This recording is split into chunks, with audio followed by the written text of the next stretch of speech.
Hi, welcome to this presentation on a case study that was presented by lecturers at UCLan in terms of looking at how heart rate monitors might be used to help with sports performance training, and then also looking at how we can actually use heart rate responses as a way to actually determine intensity level, training adaptations, and also in a way our ability to actually plan sessions and use that heart rate information to be able to actually plan sessions to individualized programs for specific participants.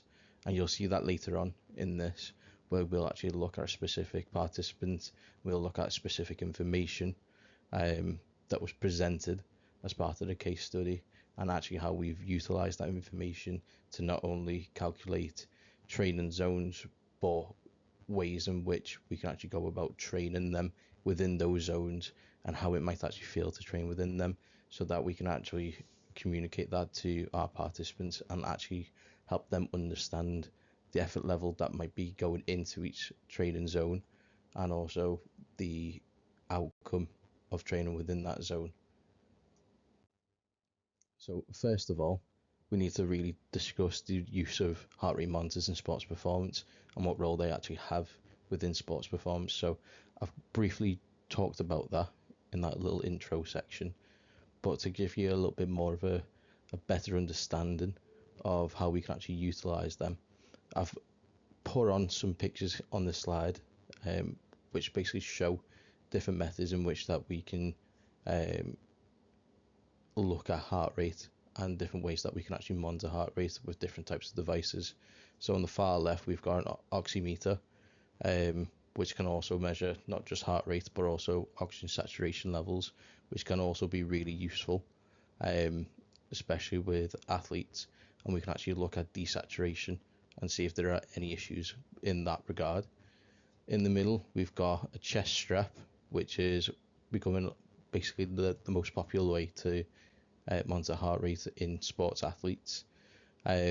And then on the far right, we've got the generic activity tracker in the form of either a Fitbit or some cheaper options, or even some more expensive options that might be out there. And they obviously range in terms of features, accuracy, and overall usability and practicality. Now, in terms of heart rate monitors, their roles are really broad. As coaches, it allows us to actually go into detail in terms of looking at heart rate responses to different types of activities, recognizing where there might be excessive fatigue, where there might be stress induced, even as far as to say temperature in which they're training at and the intensity that they train at can also skew those heart rate monitors responses to the activity. And it's actually just looking at that as a whole and understanding how heart rate monitors have actually got that role within the industry to help coaches personalize training to better fit the athlete and to better fit the team or the sport that they're playing in. Now, why use heart rate monitoring? First of all, training intensity control is really important, especially at higher levels. It becomes a lot more of an emphasis in terms of how well can we actually keep athletes within specific training zones to allow them to keep that intensity level for proper game situations. And in the context of football, that would be a most accurate way to describe that. Now, in terms of training intensity control, real-time feedback allows for us to better interpret the intensity level of our sessions. And with that, it means that we can keep them in specific training zones more accurately, and we can monitor that a lot more accurately. And I'll go on to some of the disadvantages of using heart rate monitors in a little bit, because there are some, and it links back into this point. From that, we can actually look at recovery assessments. So some heart rate monitors, if they are more advanced and newer modern technology used within them, that can actually help us look at specific information such as heart rate variability, or HRV, which essentially gives us a good insight in terms of recovery, stress responses, and potential overtraining induced fatigue, which also then links back into tracking of the safety of our participants. Now, in terms of heart rate variability, what we're actually looking at is actually how well does the body respond to stress, and how well does it actually respond to that fight or flight response, and then going back into the rest and recovery phase. So it's that difference between the parasympathetic and the sympathetic nervous system, which helps us actually look at heart rate in a different view, and it gives us a lot more accurate information in terms of the use cases for using heart rate monitoring, especially if we have those more advanced monitors that can give us that information. And with a high HRV, which is really positive for athletes, it basically means that they can go from highly stressful activity into rest and recovery as quickly as possible. And the higher that variability actually is, the better they are at recovering from those stressful activities. On the flip side to that, it also helps us identify if they have got a low response in terms of heart rate variability, and if that is the case, that will give us some insight in terms of how long recovery might be, whether there's a lot of stress happening, whether the body can actually go from that fight or flight response back into the rest and recovery, and how quickly that actually happens. And that gives us a lot of information in terms of their fitness levels, and also some external factors that might be impacting their ability to perform. Following that, we can actually look at progress tracking. So like I was saying with heart rate variability, we can actually look at how well do they recover over a certain period of time.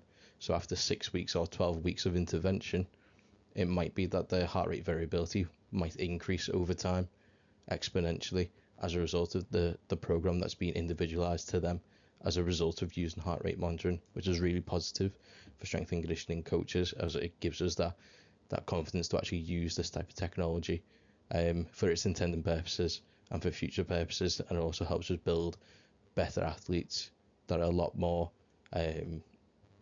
positive in terms of performing within their industry. So whether it's football, basketball, netball, whatever sport it is, it gives us a good insight and allows us to track their progress really well and in a lot more detail. Now, in terms of that will also coincide with intensity increases to stay within specific training zones.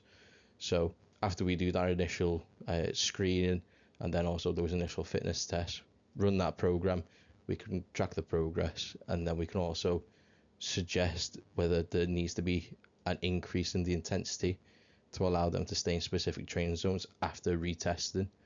And we can actually review that progress from before and after. So after a 6 week, we might, or we should, if we do our jobs correctly, see that increase where they should be able to perform at a higher intensity for longer periods of time because their anaerobic threshold has increased as a result of getting fitter. Now, that then leads me on to my last point, which is training individualization, which allows us to make more individualized training programs, which rely heavily on heart rate specific zones and actually working within specific zones for specific goals. And using heart rate monitors is a really beneficial way of actually sticking within those zones, so we actually stay accurate and true to the types of adaptations that we need to expect from the types of training that we want. So if we want them to train at aerobic, they should actually be trained within that zone to improve that. Same with anaerobic threshold, we should be trained within those specific zones and actually tracking them within those specific zones to make sure that they are training at them, to ensure that there is those adaptations occurring. Now, moving on, cost and practicality of using heart rate monitors. Now, I've just put on 3 that was on that initial slide. I've looked at the low end, mid range and high end costs. Now, for a pulse oximeter, your low end, you're looking at £10 to £20, mid range 20 to 50, and high end 50 to £100, if not more. Now, the issue with a pulse oximeter is that, yes, they can be really accurate at recording heart rate. Yes, they do show saturation of oxygen usage within the body, which is really beneficial. But the practicality of it basically means that it's impossible to use in a practical environment. We can only use it at resting times because it becomes uncomfortable to wear, or it can't actually function whilst there's a lot of bouncing happening in the body. It can't read that because there's a lot of movement occurring between the contact with the skin and the actual sensor that's within the oximeter, which makes this a poor option for coaches to use in the practical sense. But it is also on the other end, at rest or following a session, you can actually do really good things with it in terms of tracking recovery or tracking resting heart rate in an accurate way. So in regards to the three altogether, pulse oximeter is a good option for those recovery periods where there's not much activity happening, there's no bouncing, it can take accurate readings, and also for before sessions to get resting heart rate scores is really beneficial for them because it's really accurate in those settings or those environments, but not so much whilst there's movement occurring.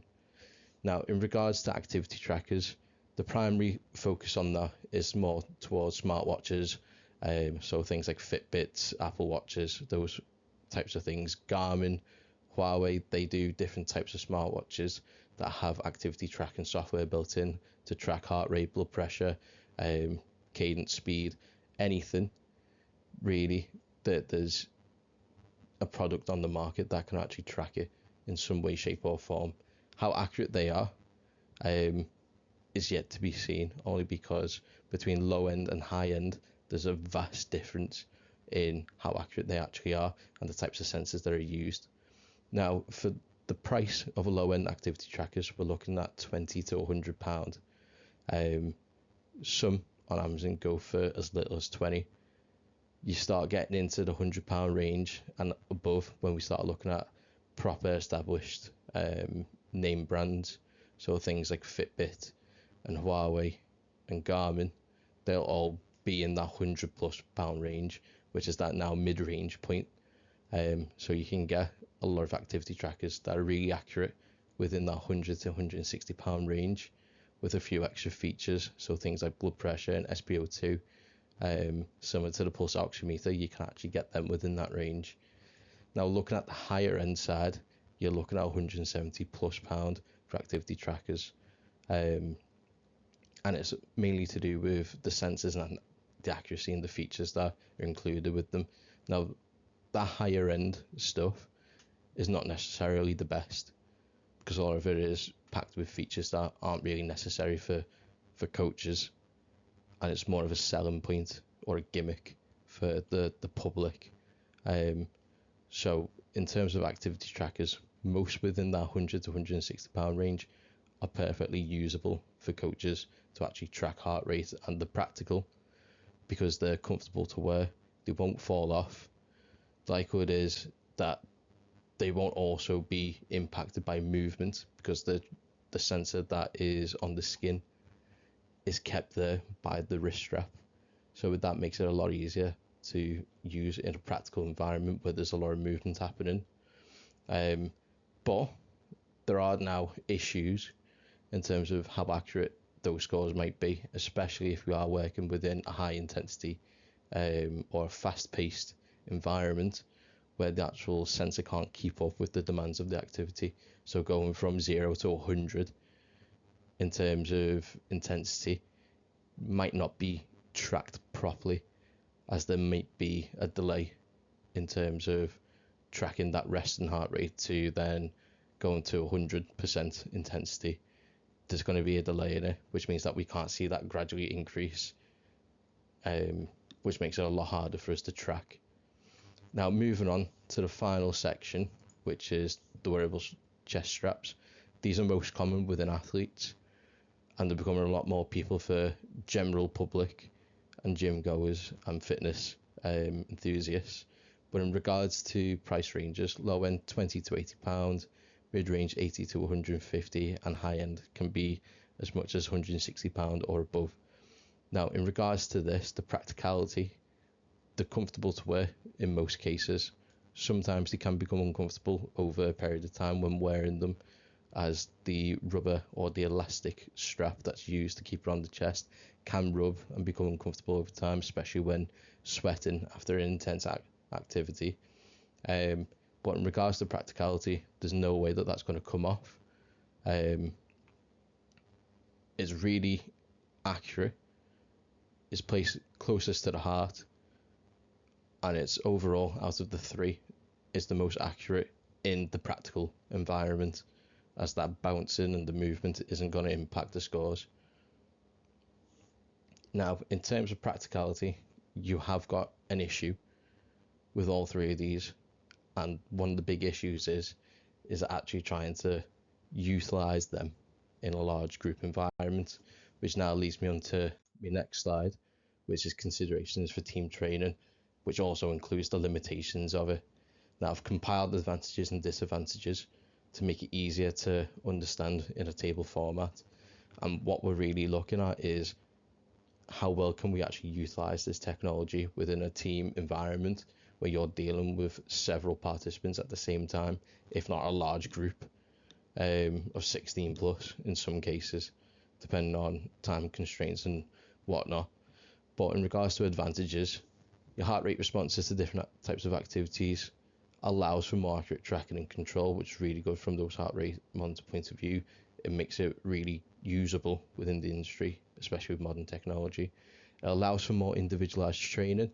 In a team setting, this would be really beneficial for grouping participants based on fitness levels. That way you can individualize group activities with them. So those small-sided games that you might want to deliver, you can now do that based on individual fitness levels rather than just adjusting it for the entire group, which makes it a lot easier and a lot more beneficial for managing fatigue and recovery and stress monitoring, which is the next advantage, where we can actually look at giving proper recovery periods for those who aren't as fit, or giving less recovery periods for those who are fitter to improve them. So it's giving them that progression, regression opportunities for coaches.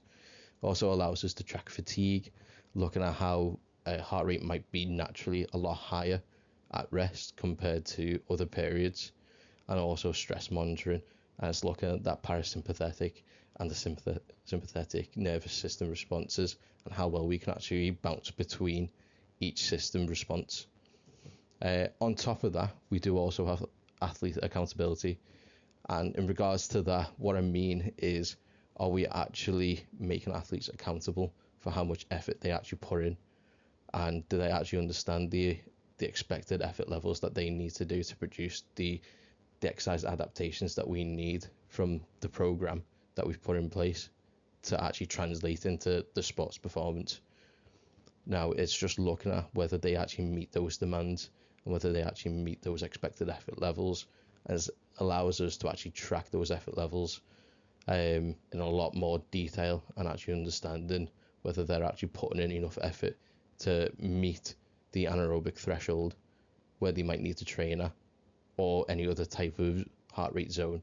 It's just making sure that they're actually accountable for that, and we can track that, and we can pull it and have that discussion with those athletes to make them understand that they're not going to get those improvements without actually putting in the effort needed, and recognizing the acute responses to exercise that come with working within different heart rate zones.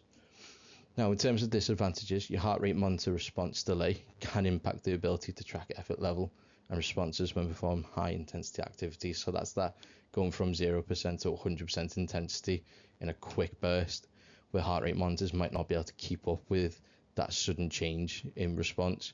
So instead of seeing a gradual increase as the intensity gets higher and higher, there might not be that ability to do that, and it might just go from resting value to near maximal value without actually allowing us to see how that response gets there.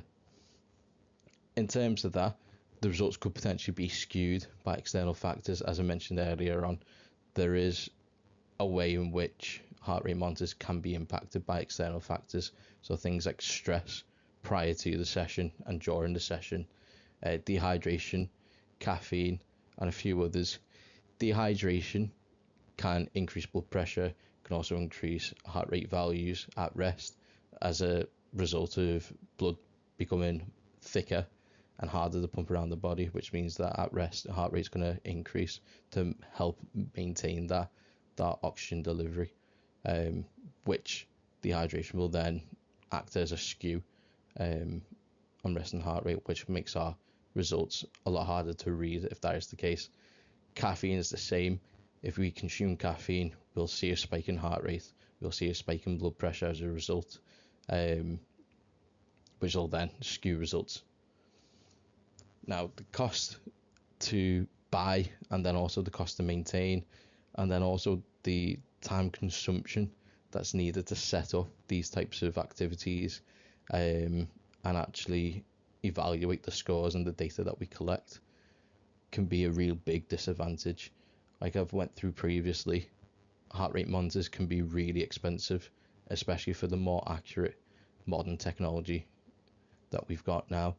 And to actually buy them for a team, for example, you're looking at a lot of money, thousands of pounds, just to get heart rate monitors.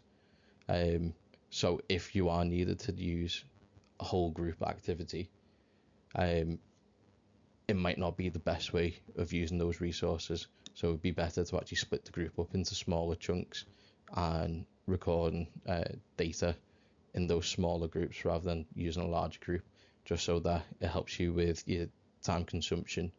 So it's less having to look through lots of data and trying to interpret loads of things all at once. And it also allows us to set up a lot quicker and pack away a lot quicker. And the cost of maintenance is ridiculous on both sides. And the cost of time and money to actually set up those things is one of the real big downsides to using this type of technology, even though it is becoming a lot more affordable in modern day. For proper advanced monitors, it's still really costly. And then leading on to that final point for disadvantages, high volumes of data at once can be really overwhelming and confusing to read if it's not organized properly. And like I said on that previous point, it would be better to break the group up into smaller groups. That way you can actually chunk that data into smaller composites and actually look at it properly without being overwhelmed by having 16 plus sets of data right next to each other. And it actually becomes really difficult then to actually evaluate what's happening because you've got so much evidence in front of you. Now, in terms of anaerobic threshold, or AT, according to Silva et al. 2019, anaerobic threshold was conceptualized in 1964, with Wasserman and McElroy being the forerunners for it. Now, they essentially outlined the causation of anaerobic threshold, which was the absence of adequate oxygen delivery to the working tissue. Now, what they didn't look at was the effect that would actually have on the body. Now, as a result, it was only more recently in sports science, and I say recently loosely, but probably more 80s, 90s, where it was then become agreed upon where that would be the causation of the issues that might come with working at higher intensities, but the effect that it was actually having on the body in terms of what was happening acutely within the anatomy was that the build of lactic acid was becoming so high that the body can't actually maintain full functionality, which results in that fatigue building up, which inhibits contractility within the muscle fibers, which then creates those issues of fatigue, and that gradually builds up if intensity isn't dropped. Now, your anaerobic threshold sits within a small window where you can not only produce lactic acid, but you can get rid of it at the exact same time. So it shouldn't actually produce too much of an issue long term compared to working above that threshold.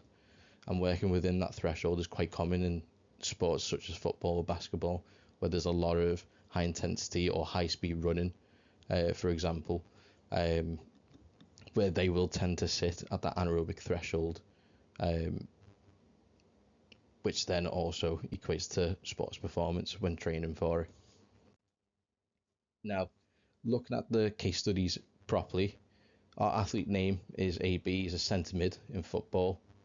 He is 25 years of age as of now.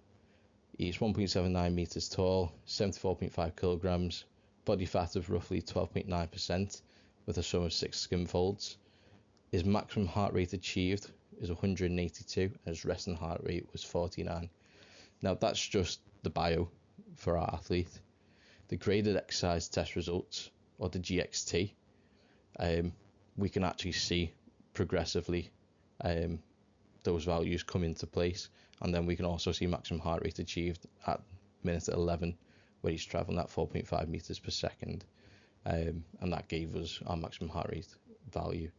Now, in terms of calculating anaerobic threshold, I've put in a few methods here that we could use, ranging from high accuracy to low accuracy, and you can see that in the brackets that are provided.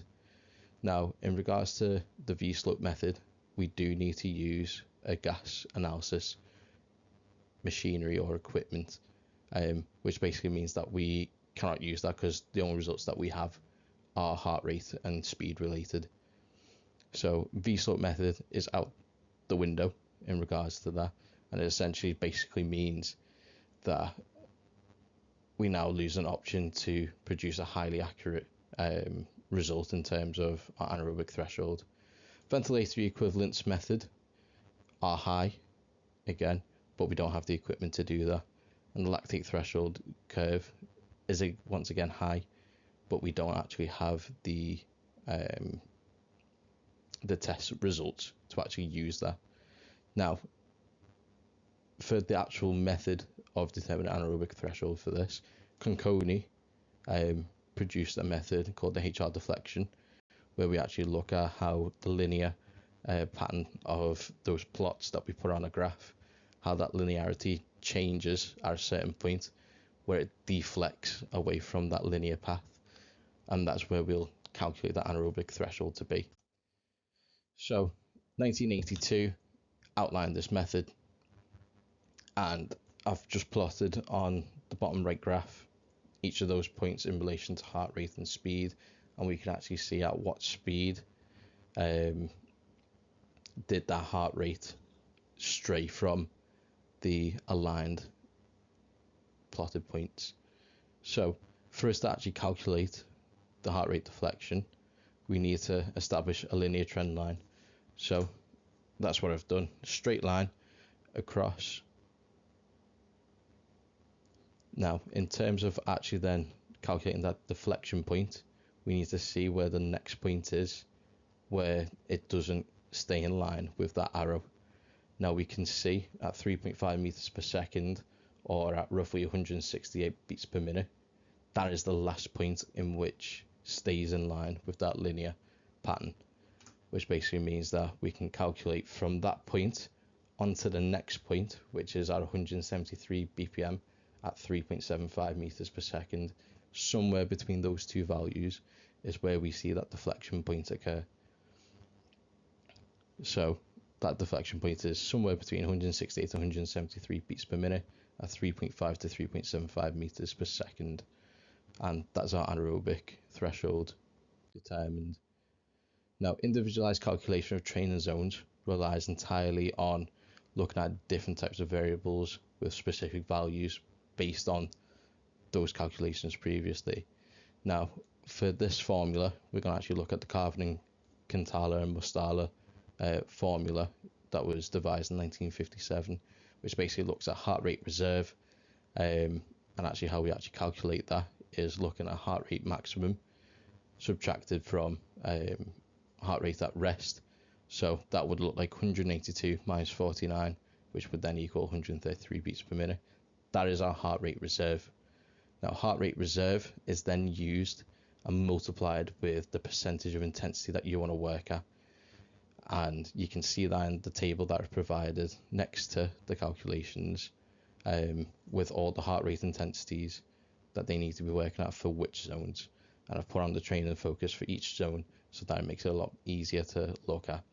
So your zone 1, 50-60% of your heart rate reserve, which falls at 116 to 125 beats per minute, which would typically be used for recovery and warm-up, and so on, until we get to zone 5A, which is that anaerobic threshold, which is that just sub-maximal effort, where we're looking at 88 to 94% of the heart rate reserve, or between 166 and 173 BPM, which is that anaerobic threshold focus, where we'll actually look at training our capacity to work within that zone.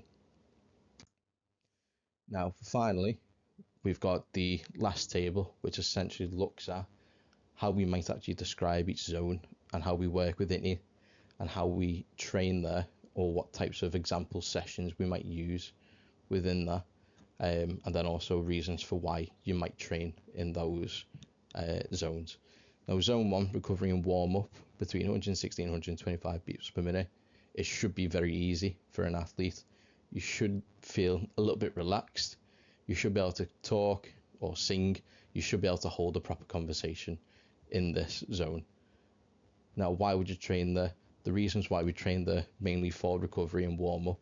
So it just helps us promote circulation around the body, helps reduce fatigue, especially after a session where we'll start to cool down, and we'll work within that zone as we reduce to end the session, and that'll help break down any lactic acid or give us the opportunity to overcome EPOC, which is excessive post-oxygen consumption.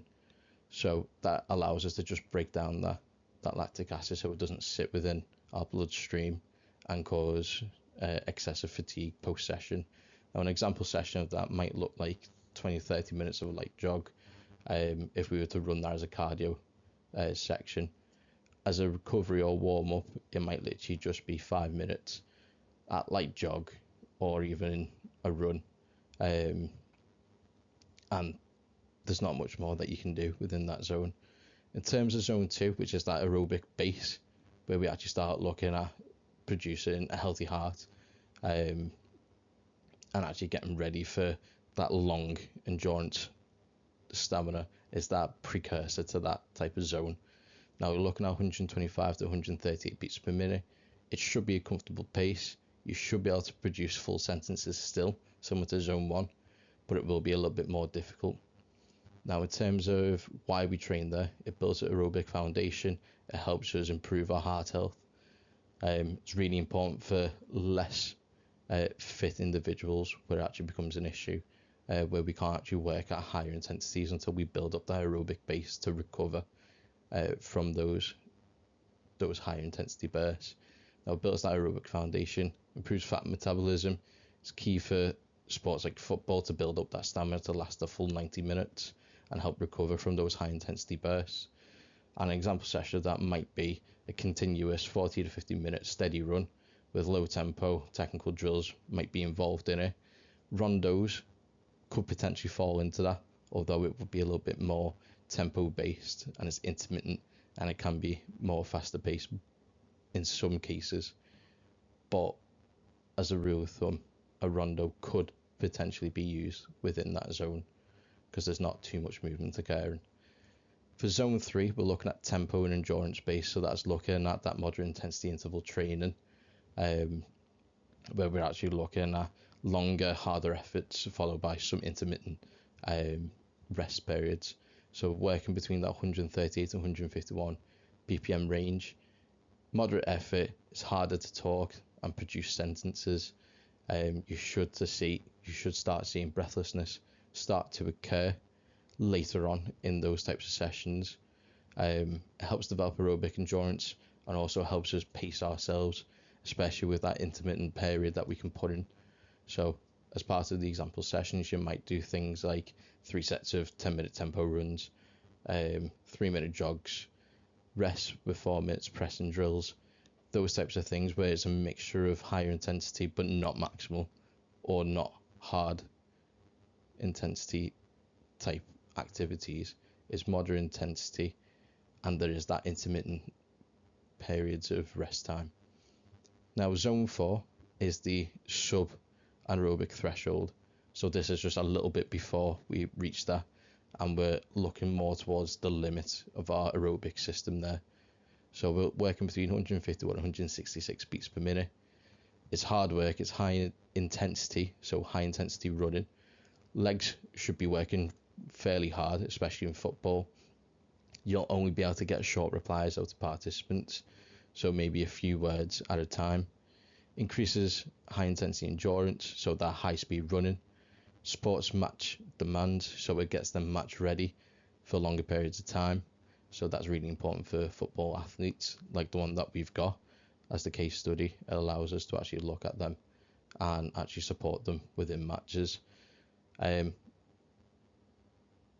way that we might train for that is by doing things like 4 sets of 4-minute runs, working within the 160 to 165 BPM range, which is a little bit higher up into that zone, which gets us right underneath that anaerobic threshold, and working at that higher intensity pace, which gets us ready for maintaining high speed running for longer periods of time. Now that would be followed by 2 minutes rest, and then that might also include intense small-sided games, so things like 2v2s or 3v3s in training sessions, and actually doing intermittent games, so 4 minutes working, a couple of minutes rest. And then onto the final section, zone 5A and zone 5B. Anaerobic threshold, we established, sits within that 166 to 173 region for BPM. It should be really tough. You should have heavy breathing. Minimal talking is what you should get out of participants within that, and they shouldn't be able to maintain talking for a longer period of time, more than a couple seconds. Now that directly targets the anaerobic threshold, and it should allow us to build up our ability to actually run or participate through fatigue. Helps us build up that lactic tolerance, which is also that lactate buffering, so our ability to actually delay fatigue from setting in and actually impacting us, so it doesn't inhibit our muscle contractions. Example session of that, 6 minutes, 3 sets at 168 to 172 beats per minute, which is right in that anaerobic threshold. 3 minutes recovery, and then that might also include high speed drills with limited rest periods, so those intermittent games that you might have, so high intensity 2v2 in a really compact space to make it really difficult, focusing on a lot of technical ability and taking accountability for their role, which is really important for sports like football and basketball. Now, zone B, which is that maximal effort, VO2 max, 173 all the way up to 182, which is the established maximum heart rate. That should be all out effort. You should be breathless. You should have maximal focus within that to be able to maintain it for as long as possible. Now that'll help us boost our sprinting ability and our repetitive sprint ability. Helps us raise our VO2 max, and it's key for match bursts or match scenario. So not just training, but it's also for those maximal efforts where you'll actually be competing against others in an actual really competitive scenario, not just for training, but it's for something that means something to the players. And the example session that you might do, 30 seconds of maximal sprints for a total of 6 times with 2.5 minutes intermittent rest in between. You might do things like reactive sprint drills.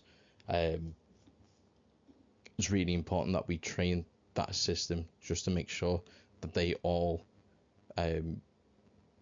accommodate each other and they actually accompany each other really well if we train in each of them for different periods.